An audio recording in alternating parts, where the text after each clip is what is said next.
Hey, Scarefest fans, this is the second time I'm recording this review.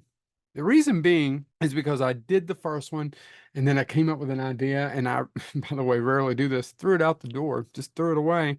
And now I'm doing a review about two documentaries, sorry. The two documentaries, kind of the same, but kind of different. One of them I highly recommend. The second one, I recommend the second part. So let's start. The reason why I'm going to start with the second one first is because I want to talk about what goes wrong with documentaries. So the first one is called Living with Chucky. It came out in 2022. By the way, both of these are on Prime Video to watch if you have. And this was directed by Kira Gardner, sorry. And basically, what it does is it goes through the history of Chucky, of how Chucky came to be. Now, there's two big problems I have with this documentary. One, completely leaves out Tom Holland. Tom Holland's left out of a lot of these things. If you don't know who Tom Holland is, he directed the first Child's Play movie, has a screenwriting credit on it. I know Don Mancini wrote the original story, but a lot of the things that you like about Chucky actually came from Tom Holland. He did not do two or three or any of the rest of them. Has nothing to do with them. Don Mancini came back to write those. Big fan or a big, he's a big friends with Kirshner, the producer. They made a lot of these movies. So the first thing I don't like about this documentary is it leaves some of the important people out. They're not interviewed on it. Now he might have not wanted to do it because he's mad because if you go on Michael Rosenbaum and listen to him, he's still mad that he's not gotten his due for a lot of the creative things that came with Chucky. Completely understand.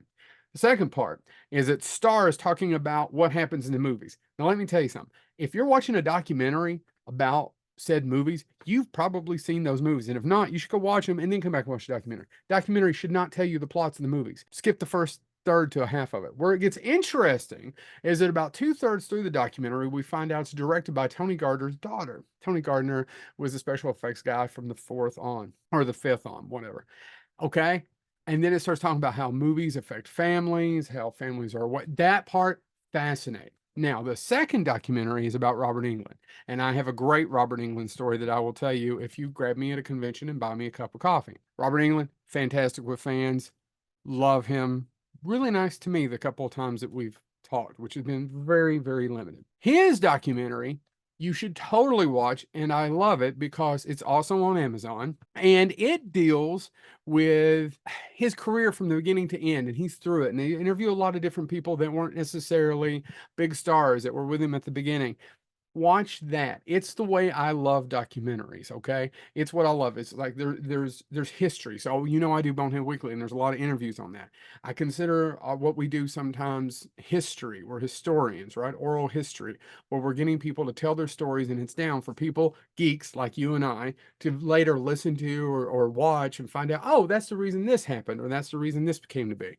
So the Nightmare Dreamscape one, Robert Englund, totally watch. Should you watch the Chucky? It's not a terrible documentary. I just wanted to put them both together to give you an example of how to do it and how not to do it.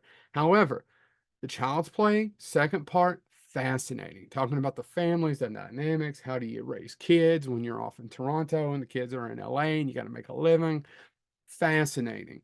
Wonderful. So check out these two documentaries. They're documentaries about things I know you all love, but definitely check out the Robert Englund one, the Nightmare one.